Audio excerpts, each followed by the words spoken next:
For those of you here for the first time, you're in for a special treat. Our speaker has spoken to us multiple times before, and he always has good information to share. Burt is an attorney, a partner with Snell and Wilmer. He chairs the Emerging Business Seminar Series that's held the first Wednesday of each month out at ASU Skysong, Scottsdale Road in McDowell for free. You even get a continental breakfast. Tonight's topic is on crowdfunding, not Kickstarter. This is crowdfunding for equity under a jobs law that passed several years ago, and it's taken the Securities and Exchange Commission's multiple years to write the rules, and they're not in effect yet. They will be in a few months. So Brian is going to tell us how you can raise money legally for equity in your company as it moves forward. With that, I give you Burt.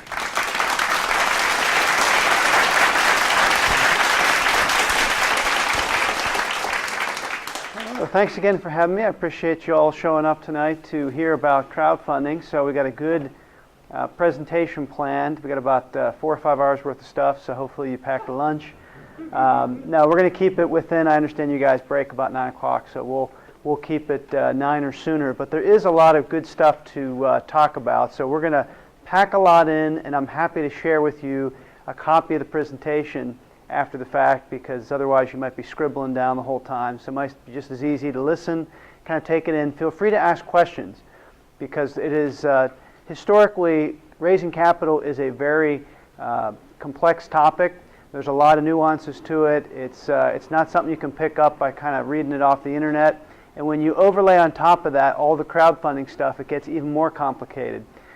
There's several different types of crowdfunding, which we're going to talk about tonight. We are going to talk a little bit about the rewards base, just to give you a sense of what's out there and what might be helpful for you as you look to develop and hopefully fund your invention.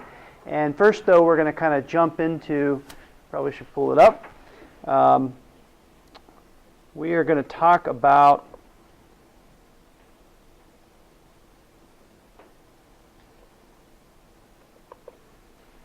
There we go. So I'm just going to jump through the stuff about myself and the firm and jump right into the agenda. So we're going to talk about the historical state of fundraising, because it's really impossible to understand why the SEC and Congress, etc., passed the Jobs Act and crowdfunding without knowing why the problem existed in the first place. And for the most part, the problem still exists today. It hasn't gone away. Crowdfunding hasn't solved all the problems. It's a great potential future option for the most part, but it's going to take some time to evolve. So just because it's going to be legal within about 5 months now, next May, doesn't mean that all of a sudden all the issues we're going to talk about are remedied. They're still going to be there. It's going to take time to work through, and so I think that historic look is going to make sense. We're going to talk about Reg D Rule 506C, which is known as kind of accredited investor crowdfunding.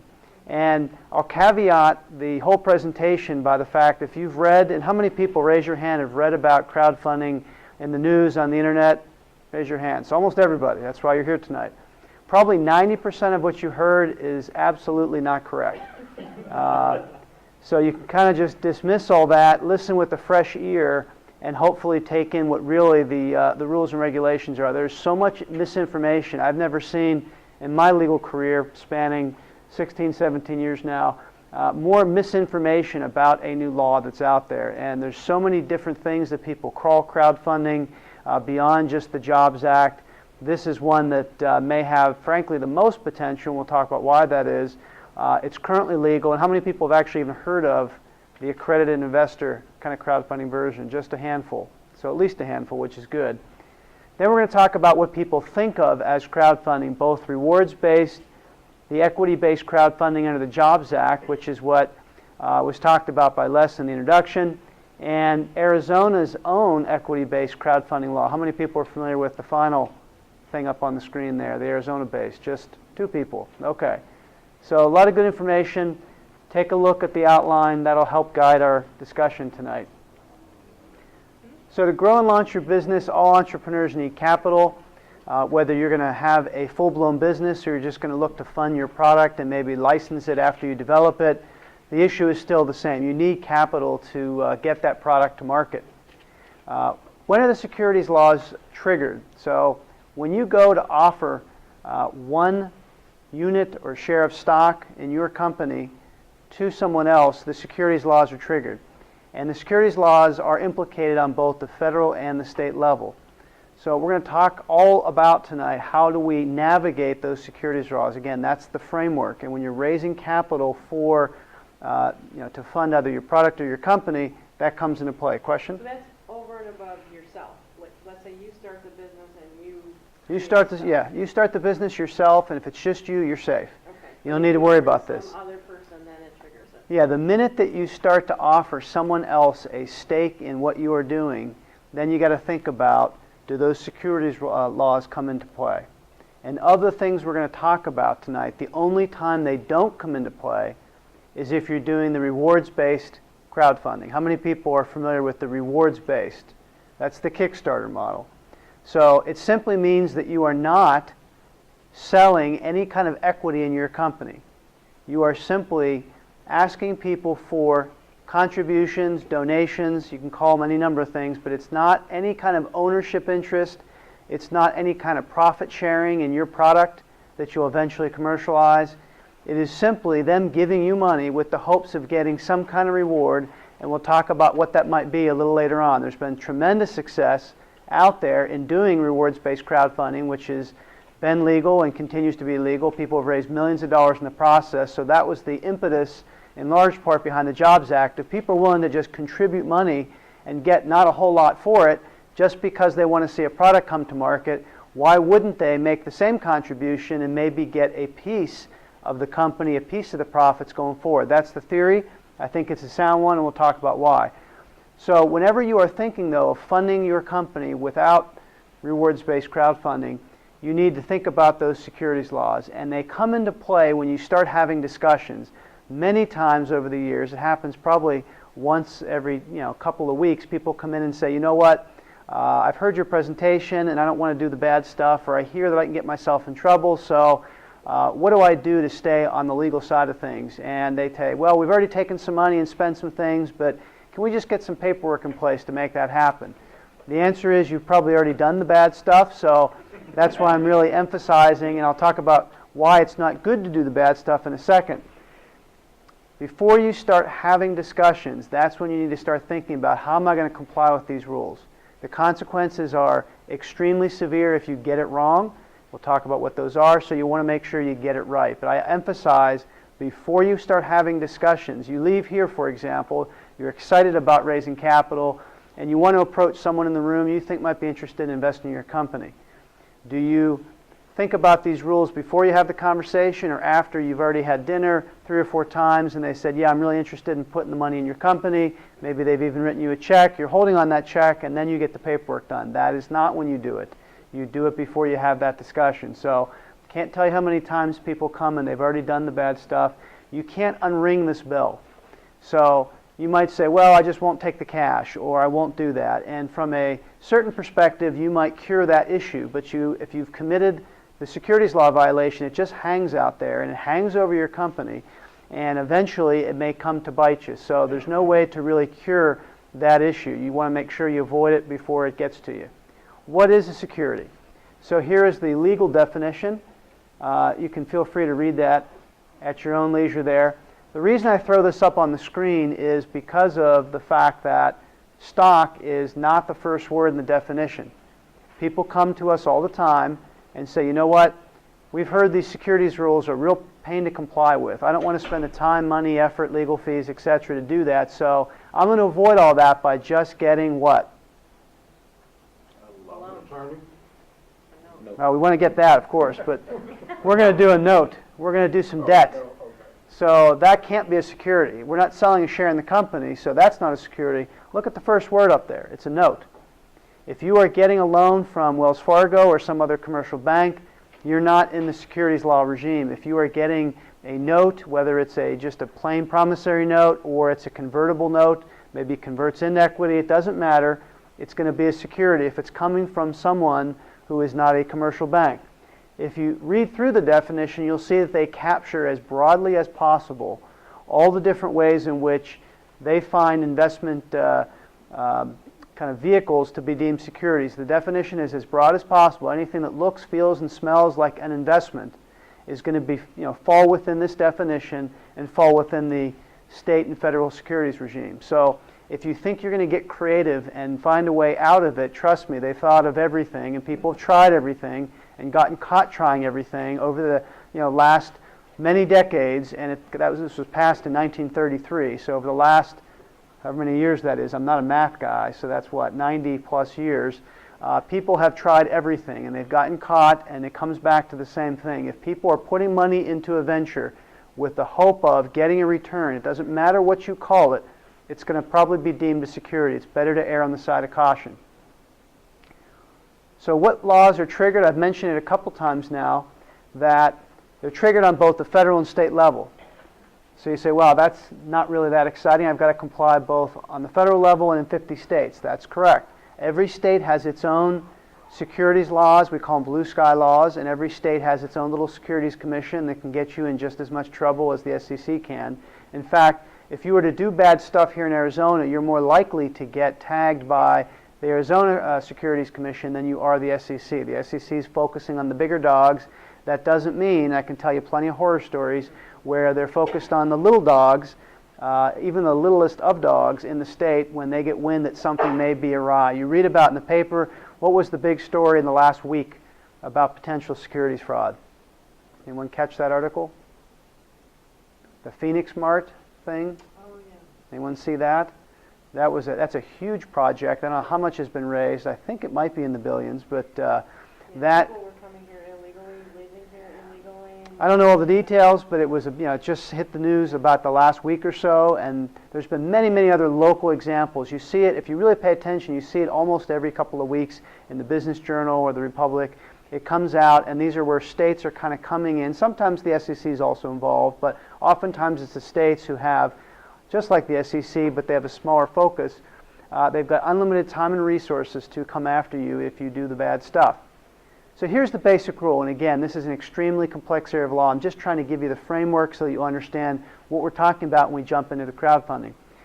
The basic rule is all securities offerings are either, one, registered, which means that you are doing an offering in a public market. You're doing an IPO. That's not going to be you. Hopefully you're not going public anytime soon.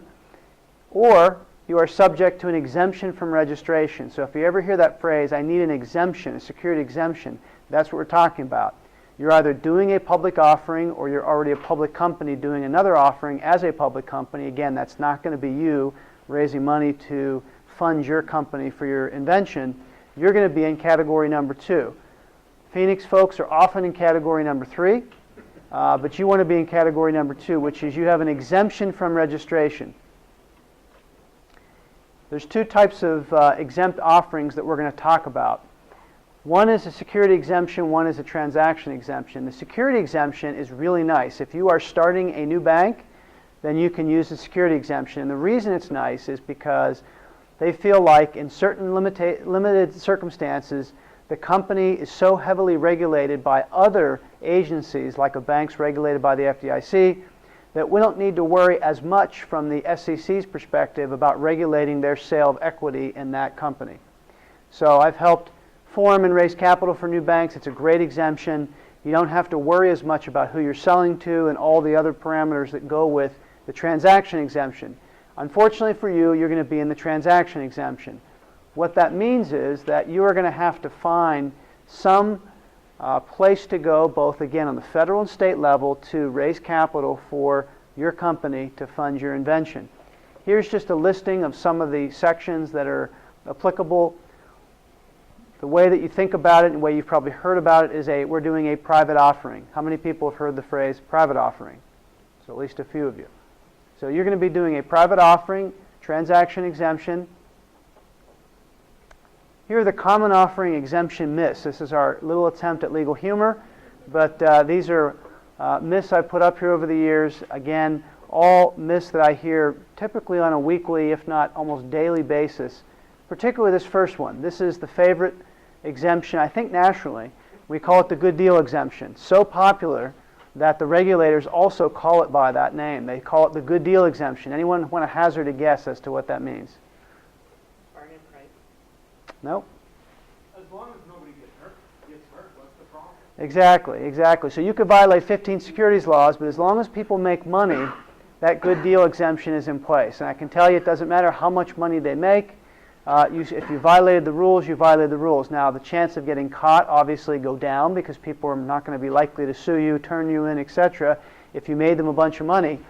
And in the pre-recession era, the real estate boom here in Phoenix was based on the good deal exemption. You would be shocked, or maybe you wouldn't, if I told you all the names of the companies who came to see us after they got sued when the market crashed and all the deals they've been doing on the back of napkins. We're talking tens, hundreds of millions of dollars in financings, some of which were made the paper and you heard about them. Fortunately, we weren't involved in those. Some other firms in town were. But those are that's the exemption they used. They just said, well, as long as we're making money, no one cares, we're not going to do it. And these were very sophisticated people, just decided to Wild West it, which is what happens here in Phoenix. Number two, the everybody else does it exemption, another Phoenix favorite. Now, I'm not from Phoenix, I'm from Pittsburgh, as a few of you know. Little tiny town back east there, but we kind of play it by the rules. When I came to Phoenix, which is almost 12 years ago, I came here for the entrepreneurial culture and opportunity. That's my whole practice. I'm a former entrepreneur myself.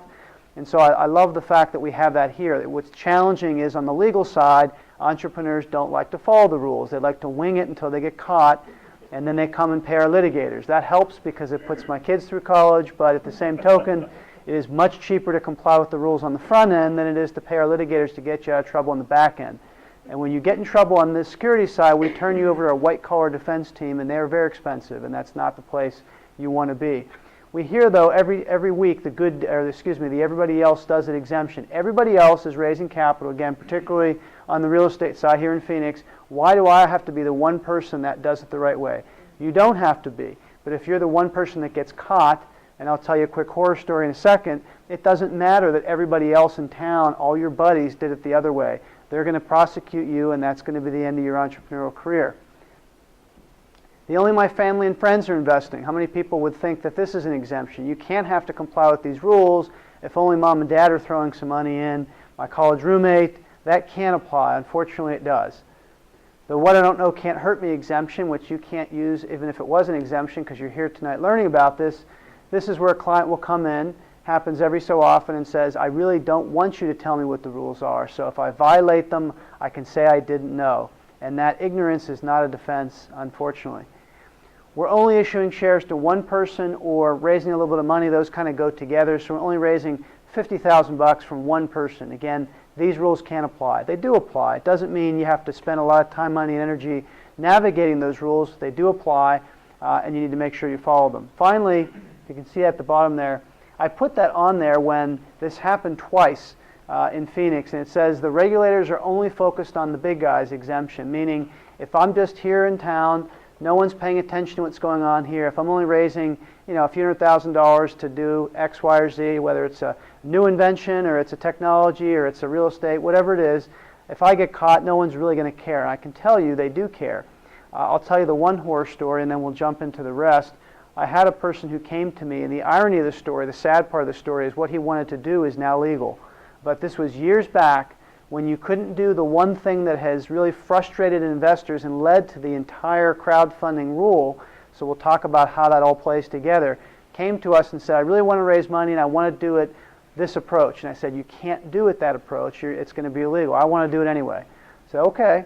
So he went off, and to his credit, he didn't do the bad thing. But what he did do is he had a room probably about this size, probably about with this many people, and he wasn't able to raise money initially for his project. So he hooked up with another company who was selling some software product.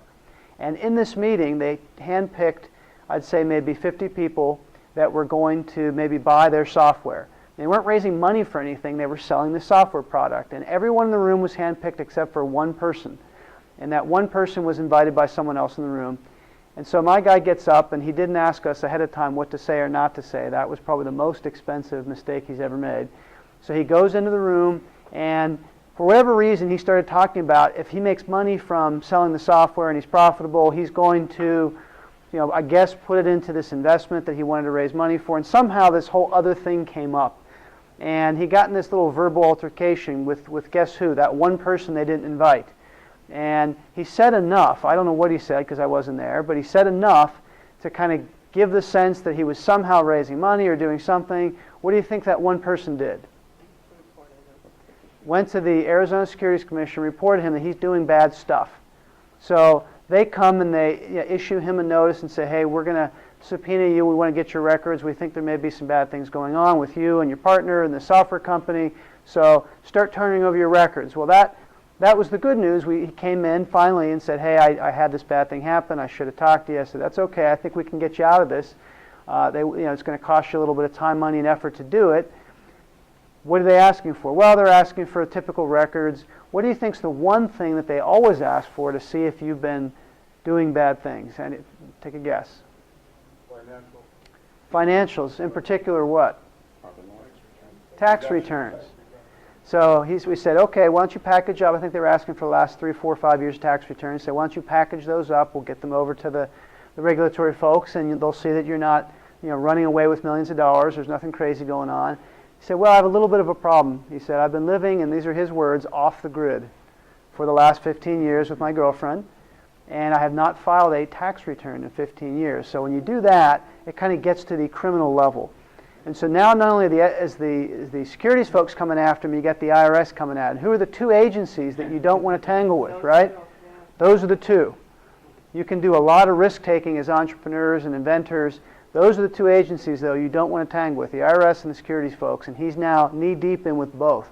So long story short, it didn't end well, and it was a simple situation where he was in a room, wasn't trying to sell anything, wasn't trying to raise money, didn't lose any money because he didn't take any money, but he was just in the wrong place and said the wrong thing to the wrong person, and it kind of led to all these issues. And I say that story because it has an unfortunate ending. If you think, well, it's family or it's a good friend, not going to happen to me, I encourage you to think twice before you make that assumption. So with that in mind, here are the basic rules. And I'll throw these up there just for your, again, kind of broad perspective. The broad rule is 4.2. Regulation D is the safe harbor. How many people have heard of Regulation D, Reg D? Probably a few there, okay?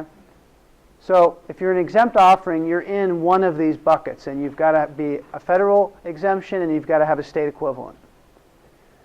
Section 4.2 is the big circle, right? You've got to be, bless you, in Section 4.2. You don't have to be in Reg D. Reg D is that safe harbor. It's a nice place to be, and we'll talk about that, and we'll talk about how it relates to crowdfunding. It'll all come together in a minute. So 506 was historically just plain old 506. It's now 506B. So when you hear people talking about 506B versus 506C, there's a huge distinction. 506B is the historical approach. It's been around for a long time. It is still how most of the private offerings are conducted. Probably 99% of the money raised in a private offering is still through 506 because it is the best way to do it. It's the preferred approach for these reasons. One, you can have an unlimited number of accredited investors. How many people have heard that definition of accredited investor? That's going to be important in tonight's discussion. We'll talk about that in a second. You can have up to 35 non-accredited. So an accredited investor, people say, well, that's a high net worth investor. That's someone who's got a lot of cash. That's true. It has to meet one of these particular criteria, though.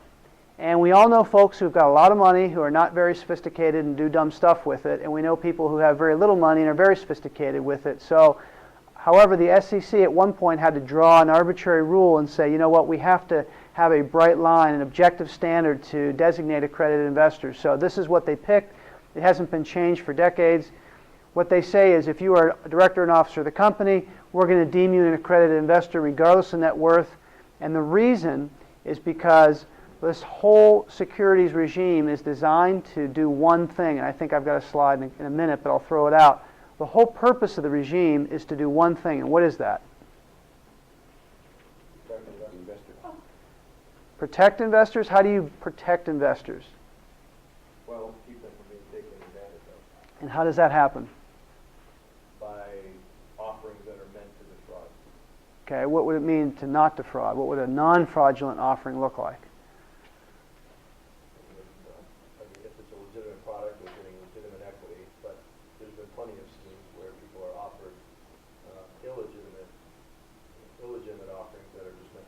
money and give them nothing. Okay, so you're on the right track. That's Or give them something that's worth nothing Okay. and known to be worth nothing. Okay, so certainly they want to distinguish between people who are trying to scam others, etc. So that's, you know, you want to take out the people who are doing bad stuff. But let's put aside the people who are doing the bad stuff, because they're always going to be those folks.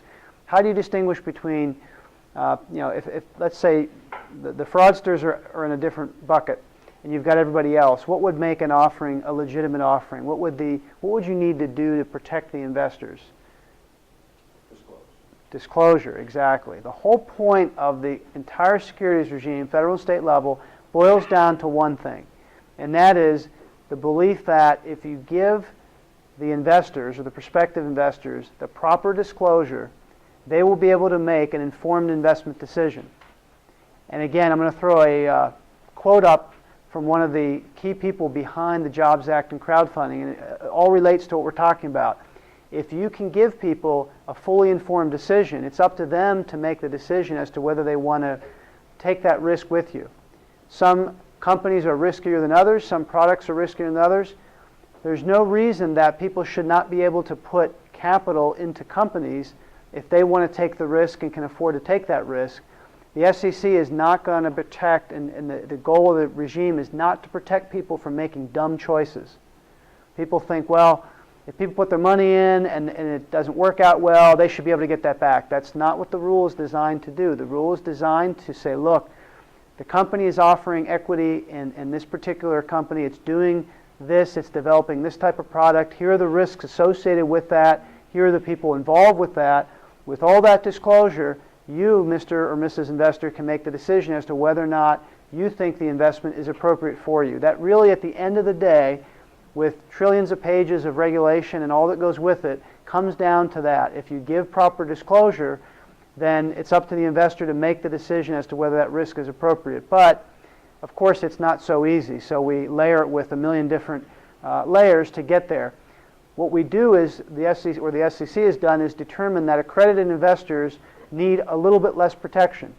So there's a little bit less required if you are selling only to accredited investors. What does that mean? Does that mean you can only give, that you don't have to give accredited investors disclosure? No, it doesn't mean that. What it does mean, though, is that there is a less structured approach to making that disclosure than there would be if you have non-accrediteds in the mix. Again, they're just drawing that arbitrary line saying that if they've got $1 million net worth, not including the principal residence, that was a recent change, or $200,000 or $300,000 in income for 3 years, it's $200,000 or $300,000 for the past 2 years and a reasonable expectation of the current year, which is almost over, so you'll be in the next year. If you meet any of those standards, you're an accredited investor. And the thought is, if you are an accredited investor, they leave a lot of discretion up to the company, up to you, to decide how to make that disclosure, what form it will take, etc. And we'll talk about that in a little bit. The non-accredited still have to be sophisticated, either by themselves or with someone, we call it a purchaser rep, who can help them make that decision. There's no dollar limitation as to how much you can raise. That's one of the reasons it's a very popular exemption.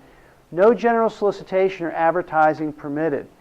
So this is the thing that created all the impetus to have crowdfunding, the Jobs Act, etc. And we're going to talk about why that is. But this is a thing that every client I've ever had has complained about. How am I going to raise capital if I can't engage in some type of general solicitation? And so we'll talk about how they've tried to overcome that with these new opportunities. Just mentioned, no specified disclosure requirements if you're only selling to accrediteds. That doesn't mean there aren't any disclosure requirements. It just means that you don't have to have a specific format. If you have just one non-accredited, you have a very specified format because, again, the regulators assume that they need more guidance, more formatting, etc., and so they're going to dictate to you how you make that disclosure. And there's less concern with how you do it with other offerings. Some companies, and as you maybe grow your company, you may want to do more than one offering. You may raise money for multiple products or multiple expansion opportunities. And so people raise money often more than just one time. And if you use this exemption, there's less concern that it's going to be integrated and combined with other offerings to cause you problems. And you probably can't see that, but the only thing you have to file is not your offering documents, not your subscription package, The only thing you have to file with the regulators is something they call a Form D. It's a notice filing. It's very short. All it basically says is we're raising some money, a little bit about the company and who runs it, very brief information. You file electronically at the SEC level. You file a paper copy with the states, pay them a couple of bucks, and that's all that you need to do. Again, assuming you don't get in trouble, that's really your interaction with the regulators, just letting them know that that's happening. It's very easy. Again, most offerings historically have been conducted through 506. Most offerings today are still conducted on the private side through 506. So let's jump into kind of the historic state of fundraising a little bit further. Who provides the capital to a new business? This is a softball one. Anybody? Us and our families and friends. So the founders, right? You need a next round of capital. You might throw in a couple grand to get started. You need more money. Who steps up next? Friends and family. These days, it's going to be you again because it is harder and harder to raise capital these days. When I raised capital for my company, like I said, I was a former entrepreneur back in the late 90s. We raised $1.6 million. It was much easier to do back then. This was the late 90s, early 2000s than it was today because the risk tolerance was very different. After the crash, everybody from an investment standpoint has kind of moved up the scale, where historically we raised all that money and we didn't even have a product, let alone any revenue. These days, that's very difficult to do unless you have some game-changing technology. No one wants to invest in you until you have proof of concept. They say to you, the founder, go out and take it as far as you can with your money and with that family and friends to get to that proof of concept. And ideally, not just the proof of concept. Show me people are actually going to buy this stuff. It's great that you built the prototype. I want to see people are actually going to buy it and pay for it, not just use it for free in some beta type test. They actually want to see things happening. That has a big shift from what's happened historically. And you may see, I'm sure you do, all the headlines in the newspaper because we have the internet, which is always spitting out all these success stories, and you would think that's the norm. And I confront this every day when talking to clients. Say, well, this company just raised, $50 million, and all they have is a little new app for your iPhone. And how did they do that? The company's now worth, $300 million, and they don't even have any profits yet. Those are the exceptions. And if you've paid attention at all in the last 3 or 4 weeks, and you kind of track these things, all the big companies that have these multi-billion-dollar valuations, they call them unicorn companies, if you've heard that phrase. That are out there, companies like Uber and others who are not public, but they are raising crazy amounts of money. They have these ridiculous valuations. They've all got hacked away in the last 2 or 3 weeks by Fidelity and some of the other funds who've invested them because they say those valuations are not sustainable. So people are starting to come down to earth a little bit. But for those of us who are looking to raise just a few thousand or maybe a couple $1 million, what do you do when the company needs more money? Well, here's the historic problem that's been around for decades. A lot of people out there, not just in Phoenix, but nationwide and even beyond our borders, tons of people, millions of people, tens of millions of people that might be interested in putting money and funding your invention.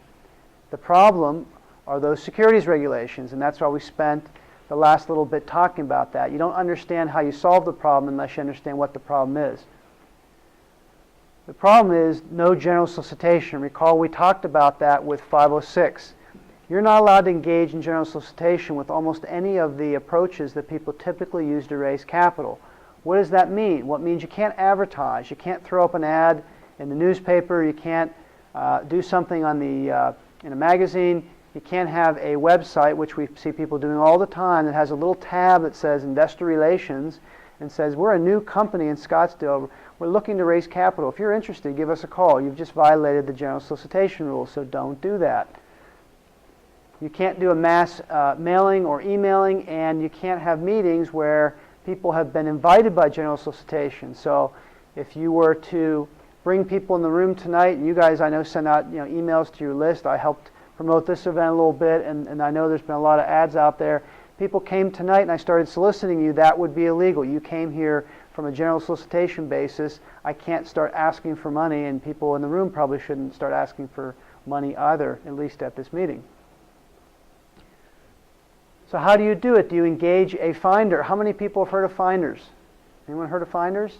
How many people think that's a good thing? Raise your hand. You think that's a good thing? Thank you. Oh, and I'm licensed finder, no. Okay, there you go. He's qualifying his answer. So finders are a rampant problem here in Phoenix. Again, maybe it's the Wild West culture we have here, but I really didn't find this issue as much back east. Here it comes up all the time. And a finder is really a third party who will come to you and say, you know what, you've tapped out your Rolodex potentially, your family and friends, so I will help you tap into a much broader network. I have a lot of contacts. I've been around the business community. I know a lot of folks here and beyond.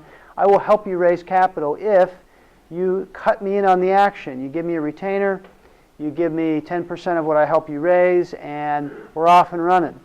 The problem is twofold. One, most of those folks never deliver. So even if it wasn't illegal, which it is, the folks typically take your retainer, they never deliver, and you're out 10, 20, 30 grand with nothing to show for it.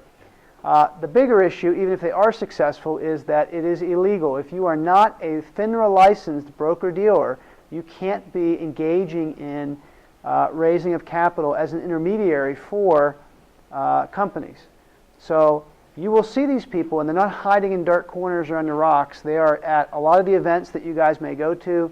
There's folks who know better and are still doing it, and I've talked to them because we've had mutual clients who I had to tell the client, unfortunately, you can't use them to raise capital. There's one I can think of very recently who knows better, and he keeps doing it. I'm not sure why, but I guess he's not going to stop now. But they're out there, and you would think, just like the everybody else is doing it exemption we talked about, that it is okay to do it. And they will tell you, I vetted it with my attorney, it's no problem. I always love getting them on the phone and asking them what exemption or what authority they have to do that. We find out quickly that they really didn't get that sign off from their attorney. The reality is they can't unless they're a FINRA licensed broker-dealer. But what typically happens, so let's approach it this way. What typically happens is people will put money in a company and they will say, you know what, I put $50,000, I know a couple of guys who might be interested, and they will make an introduction. That's fine. I do it all the time, and I think there's even something built into the rules for lawyers, imagine that.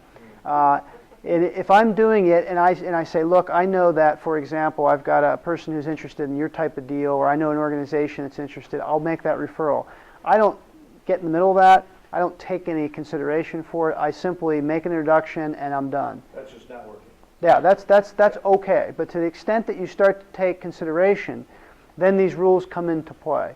Now there are some limited, and I didn't bring it up for the sake of confusing folks, but there's some limited circumstances where you might be able to do something. And there's some states who have tried to pass some rules, I think Texas is one of them, where they've tried to have a little narrow band of kind of opportunity, if you will, where something like what you described might be okay. But here in Arizona, the opportunity is very little, and typically what will happen is, and there's a famous case about this, where people say, well, you know what, I'm just going to turn over my list to you, and you go do it, and if it works out, give me something for it, right? What typically happens, though, is people, what do you think would happen if that took place? Some person gives a contact list to a company, they start calling, what's going to inevitably happen?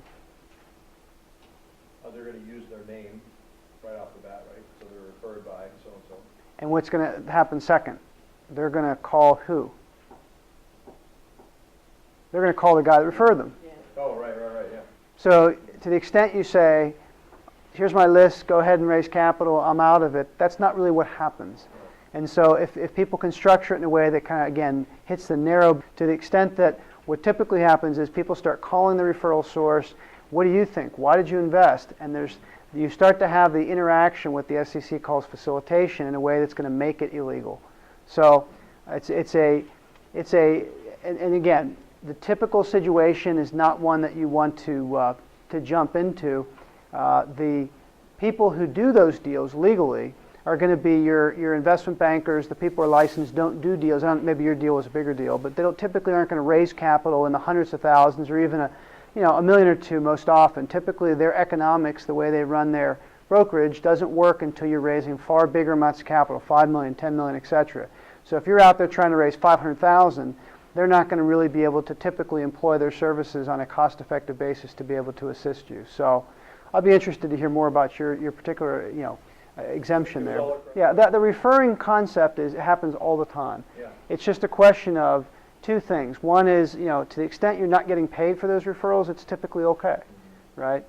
The issue comes in, and from the SEC's perspective, when you start to pay people, there's the potential that you're going to do and misrepresent and hype the company in ways simply to earn, that compensation. That's the concern. And that you're going to be in the middle of that transaction as opposed to saying, hey, here's 3 guys, go talk to them, I'm out. You're going to be right in the middle of that process, right? So that's the issue. What you do need then, if you're not going to use an unlicensed finder, your network has been narrowed down, you've tapped all those people, is a substantive pre-existing relationship. So what's that mean? Well, that means you have a tiny group at the end of the day. These are people who you have some pre-existing relationship with, personal or professional, and substantive means you have enough knowledge about their situation to know that an investment is potentially appropriate for them. They didn't just lose their house and job and they're out in the street, and they're not at a level of sophistication that it's just not going to make sense for them. So that inevitably limits your pool. We had those tens of millions of people. Now you've got a handful. Most people have 5, 10 people that maybe they can call up and ask for cash. The solution is to permit the general solicitation and give you access to those people. So how does that happen? Well, the first thing they did under the Jobs Act is the creation of the new Rule 506C. So again, we had 506B. That's still the historic approach. Now we have 506C. What is 506C? Well, 506C looks almost identical to 506B. So all the things we talked about, unlimited dollars, unlimited accredited investors, just file in the Form D, all the benefits of 506B are in 506C. And on top of that, in 506C, you get to sell to through the general solicitation process. So here, though, is the caveat. You say, well, why wouldn't everyone use this approach then? Typically, we encourage folks not to have non-accredited investors come into this type of offering because, again, they need more protection. They're going to require typically more disclosure. Oftentimes, they will call you up every 5 minutes and ask where their investment is because they're concerned about their $2,000. So from an administrative standpoint, it becomes burdensome to deal with the non-accrediteds. And you can only have up to 35 anyway. So typically, the cost-benefit is outweighed to the point where we say, look, don't have those 3 people come in and throw $20,000 in collectively. It's not worth it. You'll spend more than that in legal fees just kind of bringing them in with all the extra stuff you have to do. So just let them out, focus on the accredited. So you might ask, well, why wouldn't we not use then 506C? It sounds great. If we're only supposed to worry about the accrediteds anyway, and on top of that, now I get to go and solicit anybody through general solicitation, why wouldn't I use this? Why isn't everybody using that? Well, here's the reason.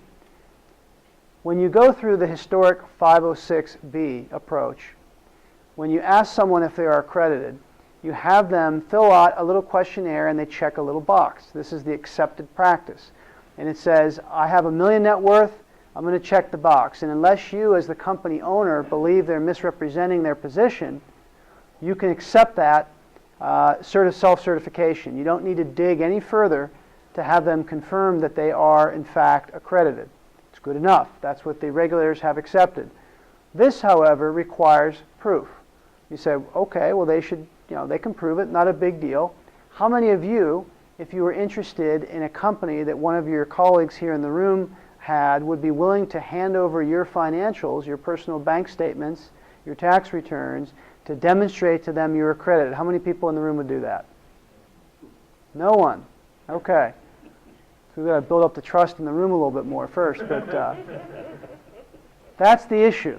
So people say, why wouldn't everyone use this? The issue is people don't want to give their most personal information to even people they know, let alone people they don't know. And that's going to be the holdup with the use of 506C, is there's got to be put in place, and there will be at some point, some type of intermediary service that will take your information that you trust that will not disclose it, will certify that they've seen enough to know that you are accredited, issue a letter certifying that to the company you want to invest in, and all will be good.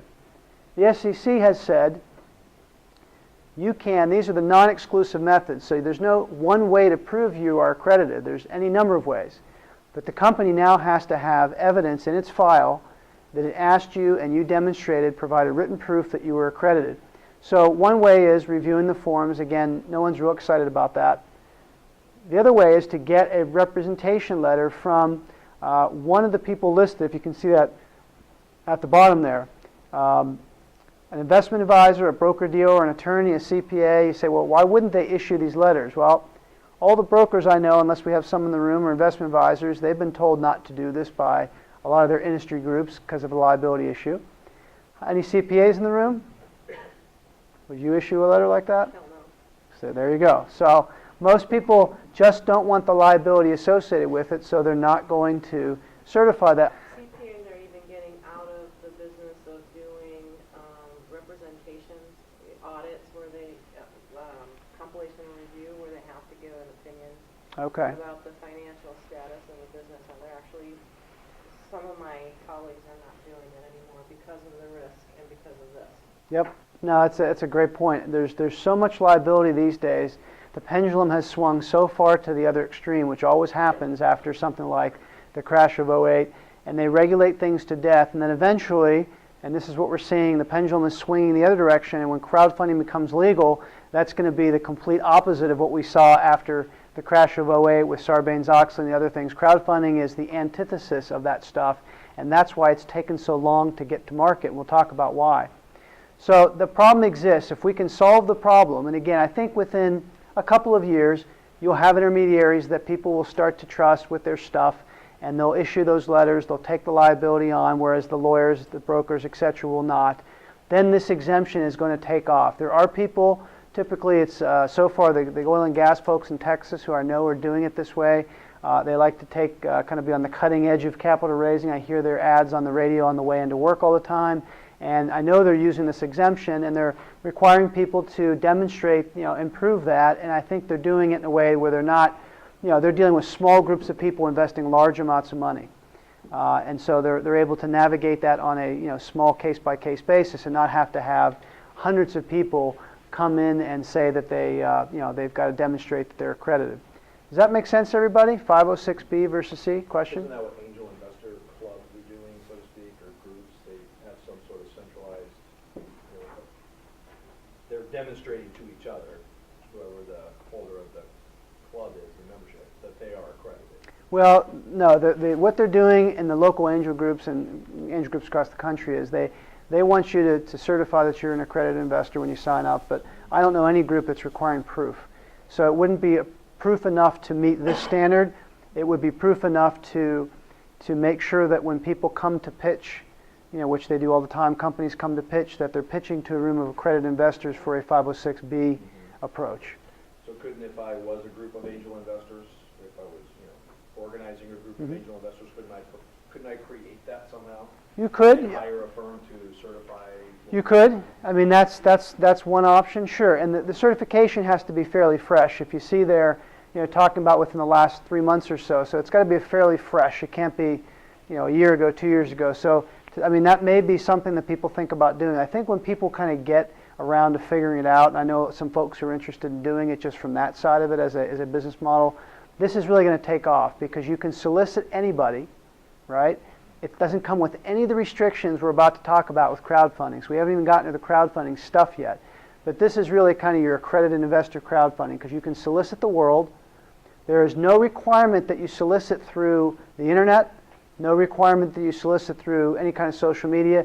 You can go outside and stand in front of Walmart and solicit for investment if you really want to. You can go put a billboard up, put an ad in a newspaper. You do whatever you want under this approach. You just have to only take accrediteds and you have to prove it. So again, I think a very viable approach when it becomes, that intermediary becomes more valid. So I have a question though. So let's say I have a great product and I want to solicit. It's on me, the owner, inventor, creator, to go and prove that these folks, or? If you were using that exemption, that's correct. Yeah, that's correct. It's all. If it's non-public general solicitation, then you can go back to the self-certifying that you're accredited, right? Is that pretty different? Well, that's right. That's right. If the historic approach, which is still going to be the most widely used approach for years and years to come, is 506B, which does not allow general solicitation. So the thing is, once you go and you say, well, let me try out 506C and see if it works, well, it's too late. Once you engage in general solicitation, you're done. You have to sit out, typically 6 months, to kind of untaint your offering and then try again. And maybe that works for you, It doesn't mean it's the end of life, but it does mean you can't just say, well, I tried it for a couple weeks, I got no nibbles, I put some ads on the radio, so let me just try it a different way. Not going to work. Or we got a bunch of people to come in that are very interested. They're ready to write checks, but they won't show me their financials. So can we turn that into a 506B? Not going to work if the reason they came in is because you solicited that way. Is there a question in the back? Back to this example where you were going to go to an angel investor group and present, it's upon you to qualify everybody in the room? No, these days, if you're going to a group you're going to a group that almost all the groups that are legitimate are going to be all accredited investors. You're going into the room with the expectation you're going to do, typically a 506B offering. So if you have different expectations, then you need to kind of talk about that ahead of time if there's different expectations on what you're doing. So this is legal today. So it's been around for about a year. Not that many people have used it, but it's legal today. So if this is of interest to you, you can go down this path. So here's the quote I was talking about crowdfunding, and we'll now talk for the remainder of the time here about what people think of as crowdfunding. And Steve Case, founder of AOL, was one of the big drivers of crowdfunding and talked about it. Particularly, we have a ton of casinos just here in Phoenix, let alone Vegas, and you could go down, doesn't matter whether you're accredited or not, and spend your last $10, and no one's going to prevent you from doing that. So the thought is, why can't they take the same $10 and invest it in a local company? Makes all the sense in the world to me and to others who say, we want to build our local community, we want to build our local business. Why can't we let them do that with the money? Why is it so restrictive? And again, having heard those complaints from hundreds and hundreds of companies over my career, I'm glad they finally took that to heart.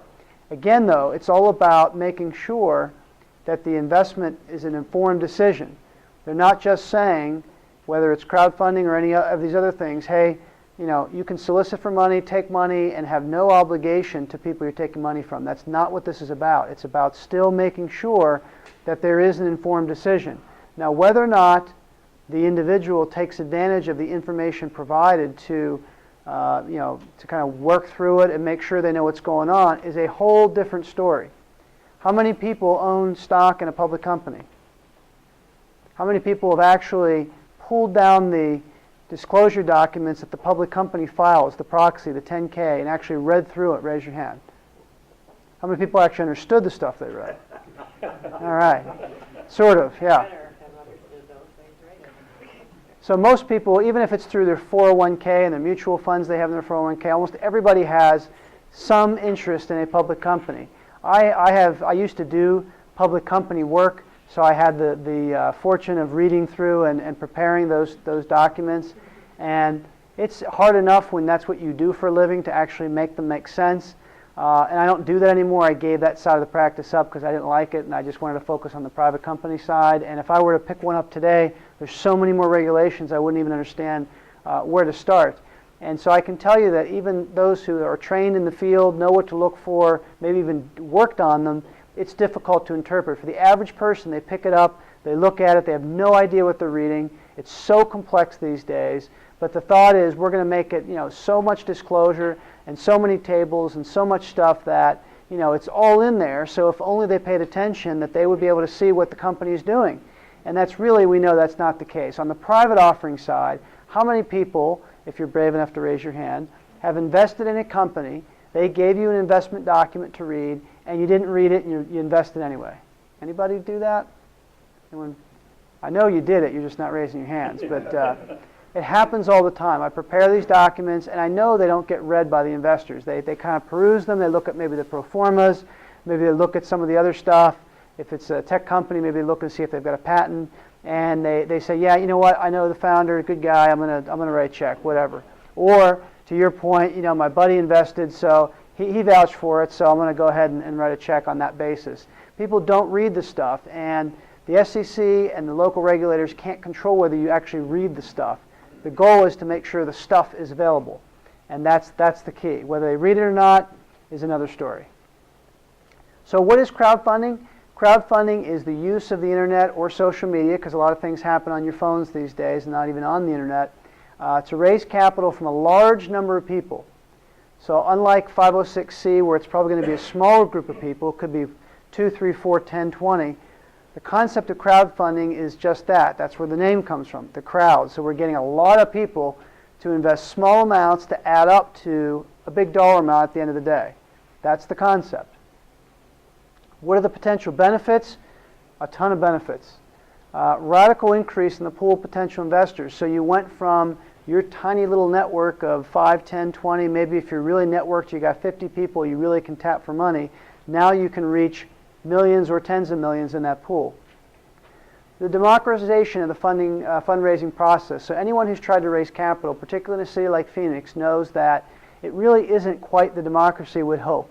There are a few players in town who control the capital, the angel groups and some of the others. There's not a lot of capital that's well organized in the city, and typically you see the same people popping up in the newspaper time and time again. Did you wonder why that is? Anyone have a guess as to why the same companies and the same people continue to get funded? It's because people invest with people they know, people who have had a historically good track record. It doesn't mean that's a bad thing, but what it means is it makes it difficult for someone who's new on the scene like yourselves, who've got a great invention. And I've had a ton of clients in this category who said, look, I've got a great invention. Sometimes I even understand what they're doing. And I say, yeah, that's a really exciting thing. It's a product I would use. And they can't, for the life of them, raise $100,000. But you've got a guy who had a success 10 years ago, and people know who he or she is, and they can raise $2 million falling out of bed the next morning, even if the company they just did, went out of business. I can think of one example. I'll not say the name to protect the guilty, but there's a particular company in town who's raised millions of dollars, and they've pivoted 2 or 3 times, and I don't know anyone that's using the product. I tried to use it. It's almost impossible to use, but yet they've raised tons of money very easily because they've had a historically really good track record. They made a lot of money for people in the past, and so people ponied up again, which is fine. No reason not to necessarily. But that money is not flowing to all these other companies necessarily who are, just as good, if not more promising, because again, it's not necessarily a democracy. It kind of, it goes within the network. And if you're new in town or you're a first timer in the room and you say, I've never, patented anything before, it's my first time, I'd really like to get out there, and you're not a frequenter of some of the channels that people typically go to raise capital, and you don't know those folks, it can be very difficult to break into that crowd. It creates these platforms to match companies and investors. So a lot of you in the room might be interested in investing in companies and products as much as you might be trying to raise money for your own company. And it creates the opportunity to do that.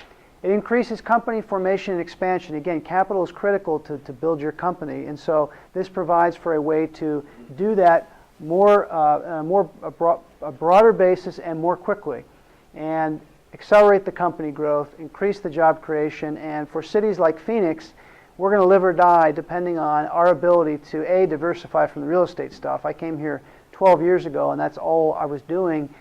Even from an entrepreneurial standpoint, was all these real estate deals. Now I rarely see one because it's been really subsumed by all the technology companies and everything else, which is great. There's a lot of variety that didn't exist just a decade ago.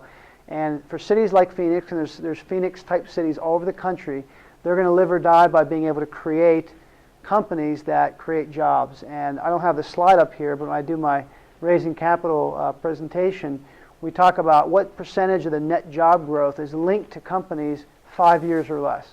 Any guesses? Percentage of net job growth in the country related to those small companies. 80%. Someone said 80%? Any other guesses? 60? I heard it was, I think it's 90. Some say it's almost all. So high 90s, because the big companies hire a lot and they fire a lot. The net job growth comes from the little companies, the mom and pop companies, or companies that start off small, maybe they get big, but those are the companies, and those are the companies starving for capital. People say, well, you can only raise X amount in crowdfunding, which we'll talk about. That's not enough. I need to raise 10 million. Well, most people never need to raise that kind of money. If they raised $1 million in a year, which is the limit under the crowdfunding rules, that's plenty. They never need to raise more money. Or if they could do it this year and next year, they'd be thrilled. They don't need to raise some of the money that you hear about, on the radio or on TV with some of these other companies. So for them, raising $250,000 lets them launch their product or start their restaurant or do whatever. And so that's what these rules are really focused on. And that's been the most frustrating because when I first started, literally I just wanted a couple $100,000. I could not find a bank to talk to me. I couldn't Yep. find an investor or anything. And that's exactly what this is trying to overcome. So, question? Yeah, that brings me to a question. I actually have a twofold question. When you raised the money for your company, did reward-based crowdfunding or something to the equivalent exist then, or was it just? When I raised for my personal company? Yeah. No, this was back in '99, and we barely had the internet, let alone. So there was like no. Okay. No. And second of all, you mentioned that the climate for crowdfunding was not as lucrative now as it was earlier because of a lot of unscrupulous things that may take place? No, didn't say that. No, what I said is that the reason that the Jobs Act was passed years ago, and the crowdfunding that everyone's waiting for, it will be legal in 5 months. We'll talk about it in a minute. Okay. The reason it's taken so long is because the SEC really believes, and the chairwoman who chaired the SEC for years, and she's stepped down now, and there's a new chair. She didn't want that passed under her reign. That was the belief, because she thought it would create a ton of fraud. And so they said, you know what, we're just going to kind of slow roll this. And finally, the pressure built up from a political standpoint. They had to, get it passed. But it took years and years and years. And if you read the final rules, 600 pages worth, if you're interested, they're a lot like the rules that were passed in the Jobs Act years ago. There's a few good changes, which we'll talk about, but for the most part, it's a cut and paste job. So it didn't take 3 years to do that. They just believe it's going to create fraud, and it will. There's no question crowdfunding will create fraud, but the benefits, I think, and a lot of people think, are going to vastly outweigh the disadvantages. There's always going to be people who do bad stuff, but that shouldn't let the majority of folks like yourself and others who are saying, geez, if I had 100,000 or 50,000 or a few hundred thousand or $1 million, I could really launch something exciting, and that's what this is all about. Okay. So what's rewards-based crowdfunding? I think, again, how many people have been on Kickstarter? Raise your hand. I got funded. You did? Okay. How much did you raise? $4,000. Okay, so That's all I wanted. not bad, not bad. Met your goal, Met my goal, paid my fees, paid my taxes. and you had $5 left, right? I had a few bucks left, yeah. Nice. So rewards-based crowdfunding is a large number of donors. Note the word donors. It's not investors. Contribute small amounts of capital in exchange for rewards. For those who haven't been on a Kickstarter type site, what's the reward? Well, I've listed some of the things up there. I did see a hug a few times. I put a hug on mine. Did you? There you go. So You get your name in the instruction sheet in the form. You get, recognition for donating. They got some scenario cards. They got, I had one donor. and a hug. I did get one donor who got a hug, and Nice. I got one donor who actually got a free workshop. There we go. So now I know someone who gave the hug. That's Yeah, great. there you go. So Waiting for either one. Wait a minute, you got yours. I'll let you guys sort that out afterwards. So in rewards-based crowdfunding, the donor does not receive any equity, any security, any return on investment. As long as you don't do that, you're in the rewards-based category, and you can ignore all the crazy stuff I've been telling you and all the other stuff I'm going to tell you for the rest of the time here. You can ignore all those securities issues because you're not issuing securities. You are simply giving a reward. Now, I've had a lot of people try to be real creative. Entrepreneurs are very creative folks, and they try to change crowdfunding into equity-based. And they say, well, what if we call it this, or we kind of give this thing and we call it this, and it's really, at the end of the day, it's a return on investment. You can't do that. If you want to play by those rules, that's equity crowdfunding. If you don't, you got to stick with the rewards. So some of the popular sites are ones up here, and it just there's really a ton of them. I pulled up a list, and there were hundreds that I saw when I was putting this slide together. So I picked the top 4. They do different things. GoFundMe has been popular more recently to do kind of charitable things, or if there's kind of personal tragedy or whatever, someone will put that up there. If you can see it down at the bottom there, 2 of the sites have raised over $1 billion, or $1 billion, I should say, has been raised on those sites, and Indiegogo has raised $500 million. So what sites might be appropriate for you? Well, it depends on the type of project. If you are kind of doing more of a product, Kickstarter is probably the place that most people go. If you're doing something that's not, and I assume most everyone here is doing a product, kind of a physical product, maybe people are doing other things. If you're doing other things, like some kind of creative work, then Indiegogo might be a good place to take a look at. They have a much broader kind of array of topics that get funded on that site as opposed to Kickstarter. They all have different economic models as to how much you have to pay them. They have different approaches as to whether it's an all or nothing. In other words, if you meet your minimum, you get your you get to take your your minimum goal, you get to take your money. Others work it so that you can collect every dollar you get, you can just take. So they're all different rules and regulations that kind of go with each of the sites and how they operate. If you're interested in doing one of these, the best advice I can give you is do your homework and make sure you're targeting your project to the appropriate site. And make sure that other projects like yours have been funded. There's been enough projects run through these sites over the years that you can get a good sense of whether your product or your invention or your creative work, whatever it is going to be a good fit for that particular site. Even though you're not raising capital from a security standpoint, you can't just go wild and do whatever you want on these sites. If you defraud people, if you don't give them the rewards, if you post a status of the company that is completely misrepresenting where the company's at or its prospects of actually getting to the product, you still can get in trouble. So you've had people come in and say, well, if we're not dealing with those securities regulators, I guess I'm free to do what I want. I don't have to care about it. Everyone assumes that these projects are just a kind of a wish, and people donate. They know they're basically potentially throwing their money away, and whether or not I actually get to invent the product is kind of beside the point. I have to caution that's really not what's happening. You have to post. Again, different sites require different things, but if you're coming on saying, hey, if I raise $500,000, I'm going to create a product, and you know that there's no way that can happen without $2.5 million, then you are defrauding your investors, and they can come after you just like anyone else who's been defrauded. If you say that, you know what, we've got the beta product going, and there's no question we'll be able to produce the final product and mass produce it, we just need the money, when reality is, you're not sure if you can ever produce the product because of all sorts of considerations or technological challenges. Again, it's okay to say that, and there's people who invest in products and opportunities where it is just kind of a dream and there's not much to it yet, and they say, we're not sure if we can get there, but we're hoping with this money we can make it happen, and that's okay if you say that.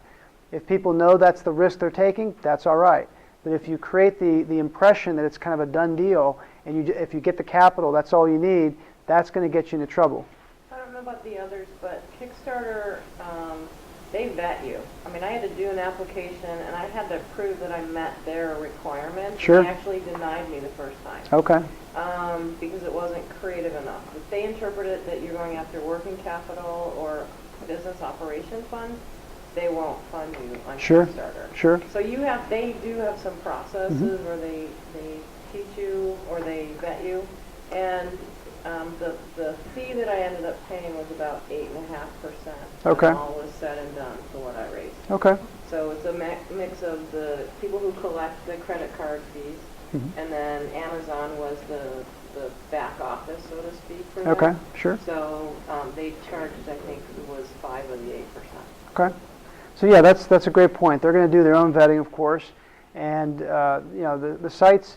The better sites are going to have a process in place to try to weed out some of the bad stuff or things that they know people aren't going to be interested. So you can go, literally you'll find hundreds of opportunities, and you may say, hey, I'm going to go to one where there's no other projects like mine. Okay, there's probably no people on those sites either. So just think about that. You also want to think about, and obviously this is the room to talk about, you want to think about your what you're disclosing from an IP standpoint. To the extent you're disclosing your stuff to the world, everyone coming on Kickstarter is not going to sign a little NDA to protect your intellectual property. Whatever you disclose is out there and is public information.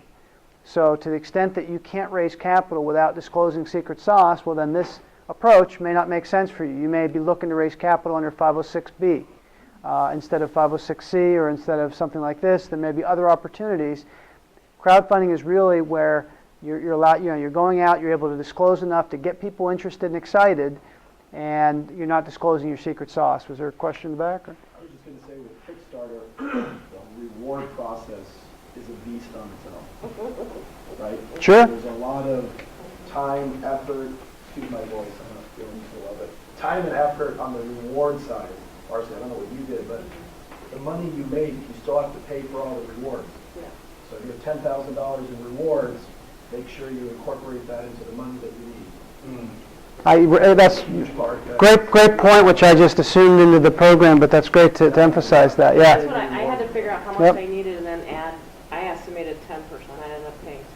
Right. So bonus for me, but, yeah, I factored that into how much I was asking for and how much I realistically thought I could get. Always ask for more than you think it's going to cost, but obviously ask for an amount that's realistic. Factor in the expenses, the site charges you factor in, you know, all that stuff. But yeah, it's not, as you said, it's not designed to create kind of working capital. People say, I'm going to go on and sell, you know, X, Y, and Z at a discounted rate. I'm going to make all this extra money. I'm going to be rich, and that's just not what happens. So that's a great point to bring up. So rewards-based crowdfunding, legal. Last half hour, we're going to talk about crowdfunding both from the SEC level under the Jobs Act, and then we'll touch a little bit upon the Arizona-based crowdfunding rule, which was passed because people in Arizona got tired of waiting for the SEC to act, as did some other states. So they went ahead and said, hey, if you're going to continue to make us wait, we're going to kind of do our own thing. I don't know anyone that's used the Arizona thing yet. Anyone heard of anyone that's used it yet? I'd love to chat with them. I've got a couple people interested, but it hasn't happened quite yet. So the new Section 4.6 under the Securities Act creates crowdfunding. And we're going to give you a lot of detail, again, just to give you a sense of what's out there. I'm not going to go through each and everything because we could be here for hours, but just to give you a sense of why a lot of people say, you know what, there's a lot of stuff involved here, a lot of requirements, a lot of disclosure. You know, is the crowdfunding going to be as good as it's been hyped over the years? Because there's a lot of stuff involved that makes it kind of complicated. It's not simply throwing up a reward opportunity on a Kickstarter site. There's a ton more stuff involved, as you'll see. You can raise up to $1 million every 12 months. And individuals have this nice little metric or little matrix here of what you can invest. So depending on whether you are a person who has an annual income or net worth greater than $100,000 or less than, you can kind of read for yourself up there what your limitations are. The most anyone can invest is $100,000 in any 12-month period. And that's across all the crowdfunding investments. So if you're a big dollar person in the room and you want to invest $100,000, you can invest $100,000 in all crowdfunding opportunities in a 12-month period. So if you invest that in one company or 5 companies doing various crowdfunding offerings, you cannot exceed $100,000. Here are the disclosure requirements. This is what people complained a lot about when the Jobs Act got passed, because they said, look, if you have to do all this stuff, great for us lawyers, great for the CPAs, not so great for the companies who got to pay a lot of money to do all this stuff. You know, we don't want to be burdened with it. So here are all the things that, and again, I'm not going to read all these, but this is just some of the things that are required. And some of these make a whole lot of sense, right? It's probably good to know the name of the company you're investing in. Probably good to know what the anticipated business plan of the company is going to be. Then you start getting into the financials, and this is where people complain. And for the question? Just a quick question. I'm confused. So you talk about donors, and now we're talking investors. Right, we've switched. So we were talking about rewards-based crowdfunding. Right. Now we're talking about equity-based crowdfunding. Yep. So the financial condition, it depends on kind of what you've done and what the level of crowdfunding that you want to do. This is one of the places where, and this is pretty unprecedented. Usually when the SEC gets a hold of the rules, they make them worse. They don't make them better. So the proposed rules go in. They get comments from the field, from a whole host of people, and it usually comes. They make more regulations. That's what regulators do. They regulate. So in this case, though, they actually listened to people who said the Jobs Act is too cumbersome. Can you help us out a little bit? And there's a couple of places where they actually made some substantive changes. This is one of those places. So they said that you were going to need audited financials if you were raising $500,000 or more, and that can get expensive. What the change was, they said, hey, if you're a first-timer under the crowdfunding rules, you don't need audited financials. You can just do reviewed. So sounds like not a big deal. It's a big cost savings if you're someone who particularly is at an early-stage company and you're going out to raise capital. Might as well go for as much as you can, 500 plus, maybe $1 million, and you don't have to have the audited financials. So that saves a lot of initial out-of-pocket expense for a first-timer. Probably good to tell people what That's your the total offering. total offering, right? Total offering is 100, 1 to 5, 5 plus.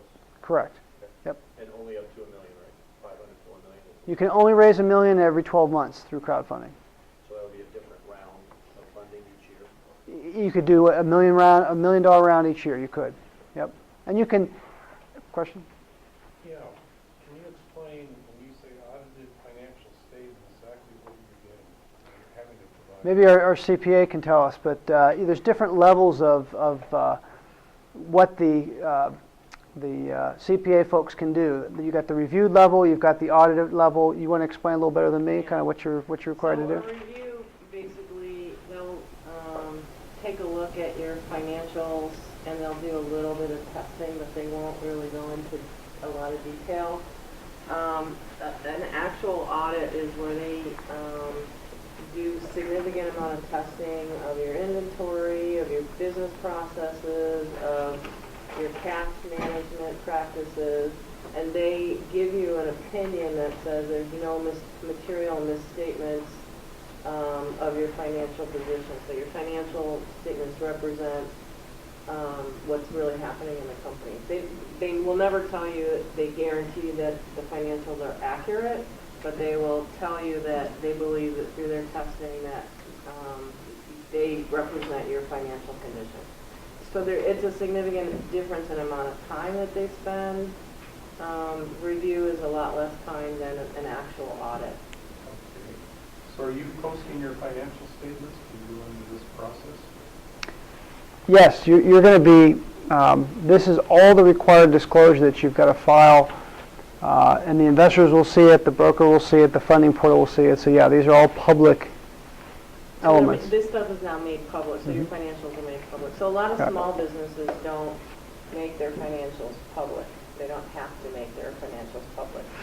And this now forces you, Right. I guess, to do that. That's right. That's right. So that's the downside. If you're a private person, private company, and you don't want to disclose those things, this may not be the route for you. You've got a startup company. Mhm. You've been in practice for 9 months.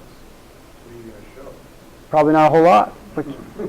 But that's one of the reasons that people like myself and others complain, saying, look, you're asking someone who's raising $1 million to do audited financials, spend all that money, and there's nothing to show. And you won't get a CPA to actually do an audit on a company that's that small and in business for that little bit of time, at least not the first year. Yeah. So Are you putting up personal financial statements then? no, they're company statements. So, Yeah. I mean, I don't understand the whole thing. It's a startup company. Don't assume that the rule makers are always making sense, right? That's the And it actually says there that the audited financial statements are good, but not for the first time, only reviewed. Yeah. the change in the final rules was first time you don't need that. Yeah. So you can just do that lower standard the first time, because they heard the people who said, look, it's really expensive, it doesn't make sense. First timers, let's just do a reviewed version and save the cash.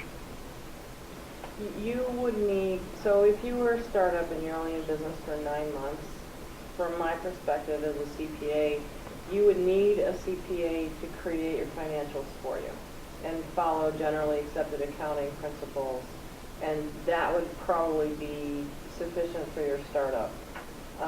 But it wouldn't be reviewed and it wouldn't be audited. Okay, so I'm trying to get into the asset mode. So say you've got a patent, and say you've got a traditional patent. What assets does the company have other than what you put it into this account? Well, your patent is an asset. Your patent actually is an intangible asset that shows up on your balance sheet. And then you would have your operating expenses for whatever cost you're incurring to make your product, or to do your legal expenses, technical, your operating expenses. So you'd have an income statement that would also have your activities for that bit of time you're in business.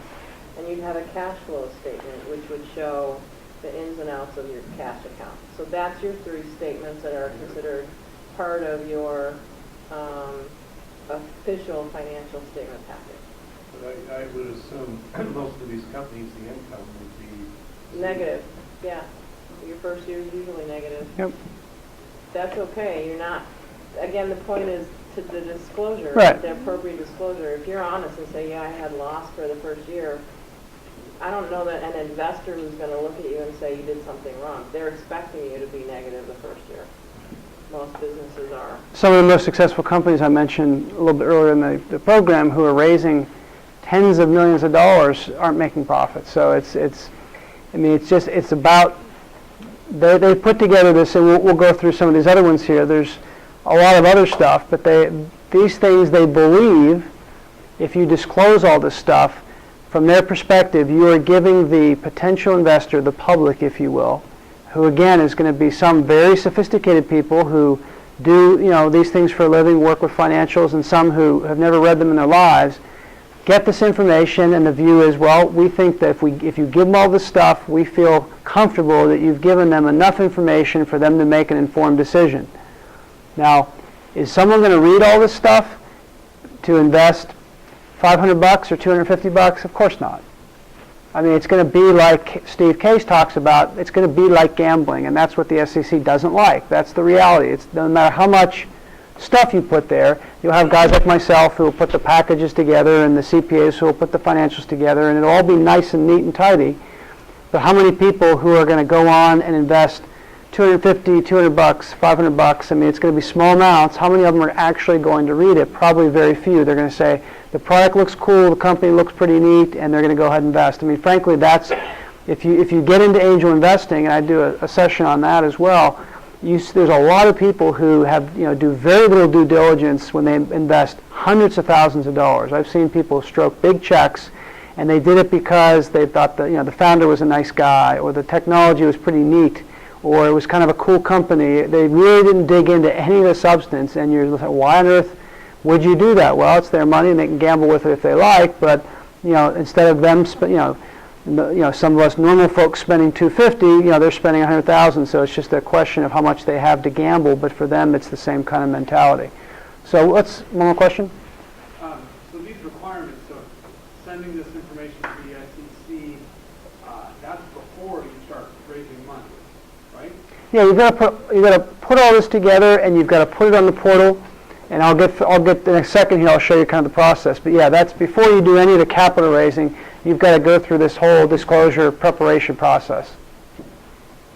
Well, let's track. This does or does not require the investors to be accredited? No, crowdfunding does not. Okay. So rewards-based crowdfunding does not. This does not. The only thing that requires the accreditation is that 506C. Okay. Yeah. Is everyone clear on that? So everything we're talking about from rewards-based on requires no accreditation whatsoever. That's why people were so excited about the crowdfunding, because they said, look, we want to reach not just the accredited folks, we want to reach the masses. We want to reach the folks who can only afford to spend $200 or $50. We want to get those folks to invest in my company. If we get enough of them together, I can raise a few $100,000. That was the concept. And instead there's limits based on their income, what they Right. can invest in. Is that something you have to certify or ask them? Yes. So you have to ask them if they want to put in $1,000 if their income is X? So Yeah, you'll have to certify that they, based on what they want to invest, what their income or, yeah, exactly. So they're just scaling down the accredited. You're accredited to this level. Well, So if they're yeah. $1,000, you're accredited to this. If you got The only a of $100,000, then you can put in. Well, and the historic approach, being accredited versus not accredited, had a big implication. Here, the implication really only is how much you can invest. You're not going to treat the accredited versus non-accredited any different under the crowdfunding. You do treat them different under the historic approach. Yeah. So, You just said that you would need to verify that they make that money. you wouldn't need to verify. It would be probably it's going to be a self-certification process. Self-certification. Yeah. You don't have to look at their finances. No. No. That would Be be. a mess. Yeah, that would be impossible if you're getting. And nobody would be willing to do it, just like Right. your issue, you don't want to put your financials for 9 months of loss. Nobody would be Right. willing to. That's why people really are excited about crowdfunding, because you can get anybody to invest. You don't have to certify it. You treat the non-accredited the same as the accredited. So all the restrictions that we talked about in the first part of the program all don't exist here, because you get to do all the stuff for everybody, no matter what their status is, subject to, again, you've got investment limits of how much you can put in based on your net worth or income. What you do need to do, though, is what we see up on the screen. You do need to make all these disclosures. Some, again, I'm not going to read all these, some make total sense, some make a little less sense. As a company who wants to raise capital through crowdfunding, here's what you cannot do. You can advertise your offering. You can't advertise your offering except in limited ways, right? So under the 506C, we talked about go crazy and do what you want. Can't go crazy here. There's limited ways. Basically, you can channel them to the site on which the crowdfunding offering is being displayed. So you're going to pick a portal. You're not going to pick 20. You're going to pick one. And you're going to tie yourself to that, and you can direct people and say, hey, I'm going to raise $1 million. I'm doing it on xyz.com, and direct them to that. You can do that, but you can't give them all sorts of crazy information outside. The whole goal is to direct them there where all that information will be waiting for them. You can't compensate a third party to promote the offerings unless there's clear disclosure regarding the compensation. So again, the key goal is to make sure people have an informed decision. The other key concern that the regulators have, we've talked about it a number of times tonight, is removing the incentive for people to hype offerings and make misrepresentations in order to sell equity in the company. So here they're saying you can have some compensation to third parties to promote things, but there's got to be clear disclosure. There's a 1-year holding period, so if you buy equity as an investor in a crowdfunding offering, you've got to hold it for at least 1 year. There's exceptions to it if there's some extraordinary circumstance, but assume that you're going to be holding that for a year. You're not going to be buying it and selling it tomorrow. It's not a public company, so you're not going to buy a share of your neighbor's new restaurant and then turn around and sell it 2 weeks to somebody else. You have to have a required intermediary. So in this case, it can be one of two things. Remember we talked about that FINRA licensed broker-dealer. And we said there are very limited opportunities to have an intermediary work for you. You've identified one. I'm curious now to hear what that was. But there's very few opportunities to do that and get compensated unless you're a licensed broker-dealer. In this case, the same thing applies. If you're a licensed broker-dealer or you're what they call a funding portal. And that's basically going to be a organization that runs one of these funding portals and is subject to a new self-regulating organization. FINRA is a self-regulating organization. There's going to be a new one popping up to regulate the crowdfunding, and you'll have to comply with their rules and regulations. You have to ensure each investor does this stuff, that they actually review the information. How are you going to do that? Anyone have any guesses? Your guess is as good as mine. So that's part of navigating this process over the next 5 months. There's no way to have prove that someone read the stuff. There'll probably be what you typically have on your, when you sign electronic contracts, that hey, there's an opt-in box that you selected, that you've read it. Some of you have probably seen those terms of use where they make you scroll down, even though I don't even read them, let alone most non-lawyers. And you just scroll down, and once you've reached the bottom, then it allows you to opt in. But you can't opt in until you've at least scrolled down. So the company can legitimately say, they at least went on to the terms, they at least scrolled through them. We can't vouch for them actually reading them. No one can prove that you read something.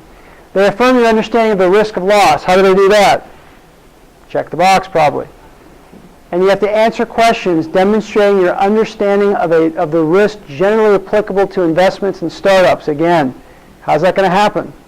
Probably a check the box scenario. Take measures to reduce risk of fraud. Well, how do you do that? Well, the one they've highlighted is a background check of certain people involved with the company, officers, directors, 20% shareholders. So what has to come up on the background check for you not to qualify, though? That's the question. Again, all these things are still in flux. No one knows exactly what the acceptable standard will be until this gets out and you get a lot of these happening and go through the system. And then, of course, the SEC will weigh in and say, you know what we meant by background check was X, what we said was not appropriate is Y. So there'll be a lot of time over the course of years where this stuff will get interpreted. It's taken the SEC decades under 506 to interpret, countless different scenarios. You can write into them still today. I did it for a client a few years ago, and it's on their website. You can ask for a no action letter that says, hey, I've got a client who's doing X, and we've read the rules, and there's nothing specifically saying, which typically there isn't, anything that specifically says you can do this. Our interpretation is we can do this. Can we do it, or are you going to come after us? And you write to them, and they write back to you and say, well, if the facts in your letter, if that's how you do it, we would not recommend any enforcement action. And so you can ask them for their opinion, essentially. And again, over the course of decades, those no action letters, there's thousands of them, if not more, have built up. And so if you're looking to kind of do things a little bit unusual way, you can go back and do research and figure out, hey, have they answered the question before? All this is brand new. So the questions you're asking yourself are the same questions I'm asking, which is how are they going to interpret all of these requirements? No later than 21 days before the first sale, you've got to make available all the information. So someone over here asked that. So 21 days before any sale, you've got to make available to both the SEC and the potential investors all this information. This method of crowdfunding is not available to us yet. You said it will be available in 5 months? In May, correct. So there is no equity crowd-based funding yet? Just wait. Yep, it's coming. Ensure the issuer receives offering proceeds only when the minimum offering is achieved. There's going to be cancellation opportunities for investors. Try to make sure that no one invests more than their limit. Again, how that's going to happen in real terms will be interesting to see. You can't if you're the intermediary, you're the portal, you can't compensate people for going ahead and identifying personal information about potential investors, but you can compensate people for doing general stuff. This was a change, a little bit of a change in the new rules. This was a huge change. So people are saying, look, I'd love to be part of these crowdfunding offerings. If I'm a company though, that wants to be on a crowdfunding site, I might not have any money, so how do I pay the crowdfunding site to have me on the site? There's going to be some fee associated with it. They're not going to do it for fun. Really interesting here, which I didn't see coming, the SEC said that the intermediary, the portal, can take an interest in the companies on their sites, which seems to present a potential conflict of interest, but they said if it's for services rendered and it consists of the same securities they're selling, so it can't be a special deal or a different type of security. If it's the same thing you're selling to the crowd, they can take a financial stake. So it'll be real interesting to see how that plays out, but that's a pretty big step for the SEC to say that you can take ownership in the companies that are going to be on your site. Historically, the original rules, they drew a very bright line saying you can't participate in companies on the site to set up a no conflict of interest zone. You can highlight some offerings in different advertisements. Again, what's it mean to highlight an offering? You can assist in issue and document preparation. That was something that looks to be a little new. What does that mean? Hopefully that doesn't take my job away, but it says you can do some assistance in that process. And at the bottom there, you've got to make sure that all the investors got the final price, required disclosure, etc. before the sale took place. So a lot of burden on the portal. And again, these portals are going to have to be either registered broker-dealers or equivalents under the new regulations. So it can't be just someone who decides one day this would be a fun thing to do, puts up a website and starts operating. It's not going to work like that. It's not like the rewards-based crowdfunding where almost anyone can be a player. You will have to have a license to do this, so you'll have to go through that process. And if anyone who's tried to get a brokerage license knows, you can't just sign up and do it. You have to have a totally 100% clean record to be able to get a license like that if you're going to be dealing with these types of deals. Question? How similar is this to UFOC, if you're familiar with franchise, uniform franchise offerings circulars? A lot of the same elements seem to be in it. It's been a lot of years since I reviewed that. Oh, I'm sure there's probably significant overlap. I mean, we always call franchising kind of securities light. So that's probably, the document that you put together here is probably even it may even be a lighter version of what you would see in a franchise document. A little bit lighter. Yeah, so maybe even a little bit lighter. But again, the stakes are different. So I'm going to ask if you hold your questions, because I think we only have a few minutes left. So I'm going to try to spin through the rest, and then I'll try to answer them if we have any time at the end. So here's what the funding portal can't do. I've had people come to me who want to start portals and say, hey, I'm going to distinguish myself by ranking the companies and offering advice and giving them grades. Can't do that.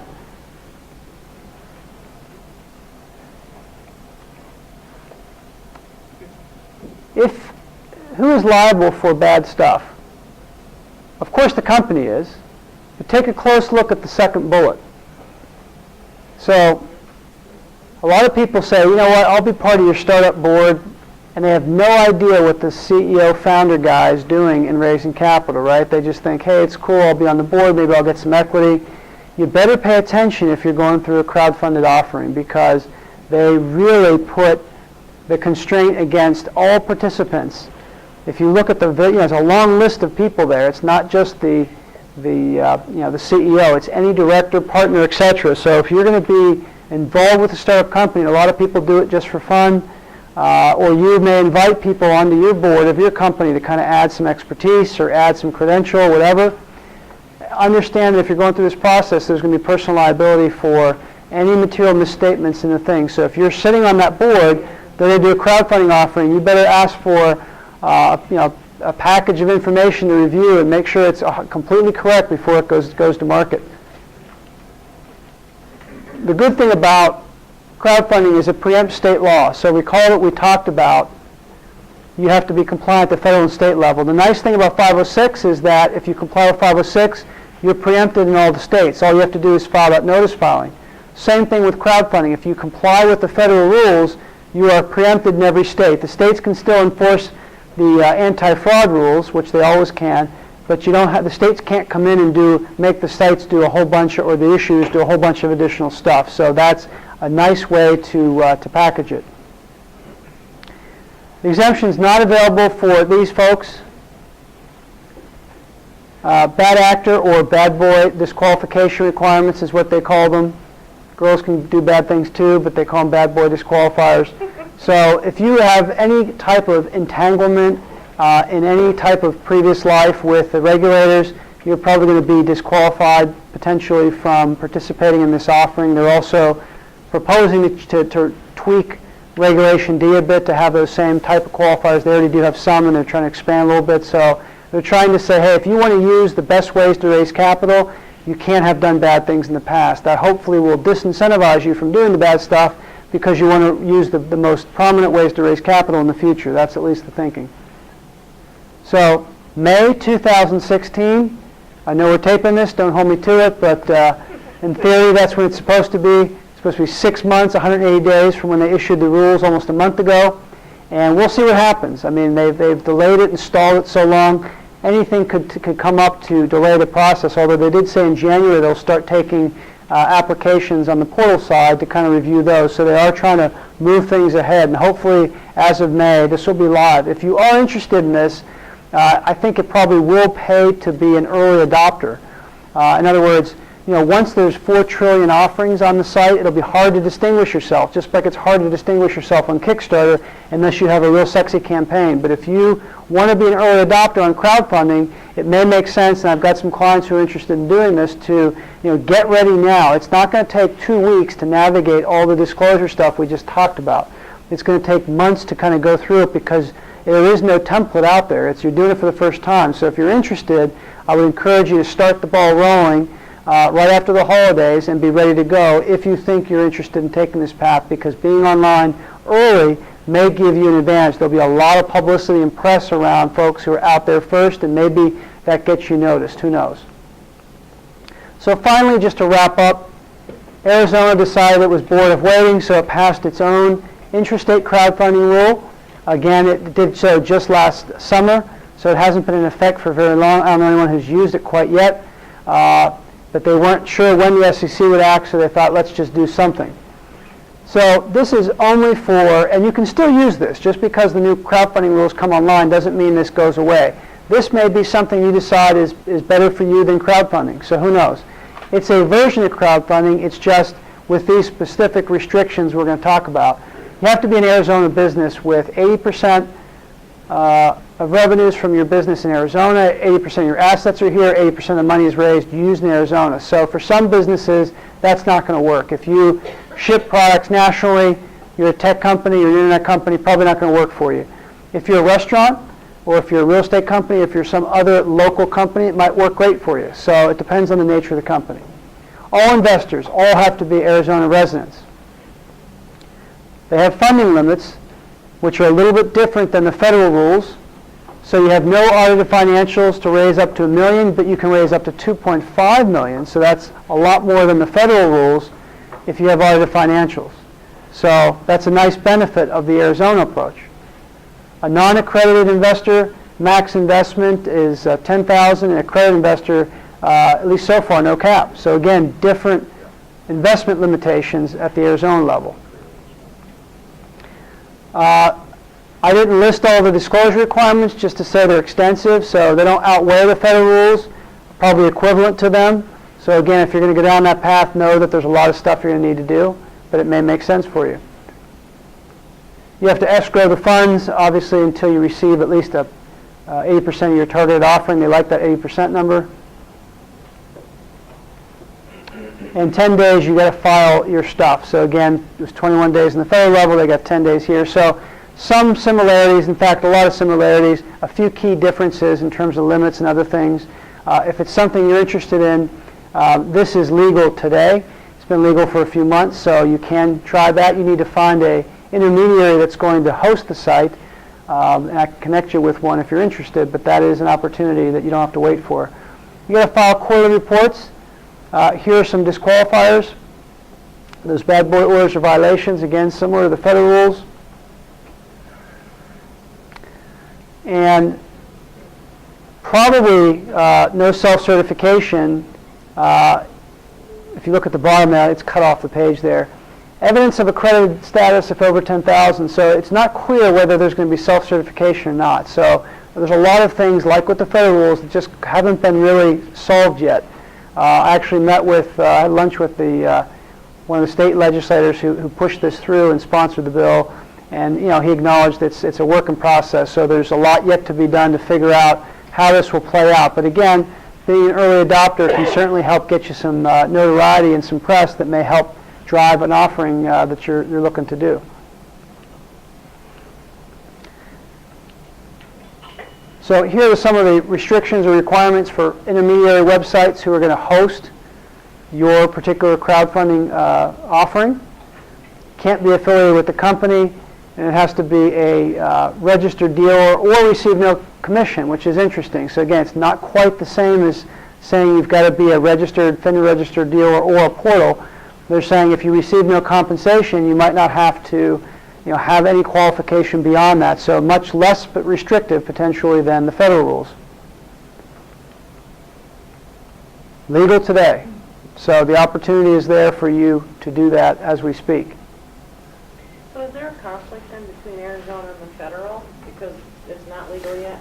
No conflict. So if you can go down one path or the other, you got to pick a path, but you could do one or the other, and both are going to continue to be, once that's legal on the federal level, both will be options, just like 506 is an option. There's literally, dozens of ways, dozens of exemptions to raise capital. Most of them no one uses because they're too burdensome. Regulation A, for example, was amended. People are calling it kind of an IPO light opportunity. I'm not going to talk about that at all tonight, but that's something that was under the Jobs Act, allows you to raise a lot of money and do kind of a quasi-IPO type thing. Whether that will get used or not, we'll see. Reg A was one of the least used regulations ever because of all the costs and burdens, and you can only raise $5 million. So there's a lot of things that people just don't use. Doesn't mean they're not available. Tonight we've talked about, just to recap, we've talked about 506B, which has been the historic approach, will remain the predominant way to do it. That has the limitations related to general solicitation that we've talked about. That gave rise to all the other stuff we've talked about tonight, which is 506C. That's what I call the accredited investor crowdfunding. You got the rewards-based crowdfunding, which is, we talked about, is legal today and doesn't involve any type of investment. And then we talked about both the federal crowdfunding, which will be available in 5 months. And that's what everyone, when people think of crowdfunding, that's what people think of, the federal crowdfunding. But then you've also got the Arizona interstate crowdfunding exemption, which allows a little bit different variation of that, and that's legal today. So we're going to take a test now and make sure that you understood all those rules and regulations. That's a lot to throw at you. I'm happy to share a presentation with you if you want to give me your card. I'll give you one of mine. I can send that to you. And for those who are interested in talking about one of these opportunities, I always am happy to give you a free initial consultation just to kind of walk through the options and see what might be a good fit for you, see if we can help you. So if you're interested in taking me up on that, just shoot me an email. I'd be happy to do that. Be a little patient because the holiday's coming up. It's going to be a little bit busy, but happy to have that conversation with you. Just real quick, we've got 2 additional presentations that are coming up. I do these every month. One in December next week, how to raise capital, and one in terms of investing in private companies. So we talked tonight about crowdfunding, but if you're looking to raise capital and you're serious about it, you might think about coming next Tuesday. It's a free program, and we'll talk. There'll be a little bit of overlap, but we'll talk in much broader terms about how to best package your offering and your company to increase your chance for success. So be a little bit expansion on what you learned tonight. And I always encourage folks, if you are trying to raise capital, take a look at it from the investor side. Understand how they're viewing your opportunity, because that's going to better position you to give them what they want. Obviously not make stuff up, but give them what they want and what they're looking for. So if you're interested in those, you're welcome to attend. I know we're over, so I'm going to stop, and I'll stick around for a couple minutes if you've got any questions, and hopefully you found all that information useful.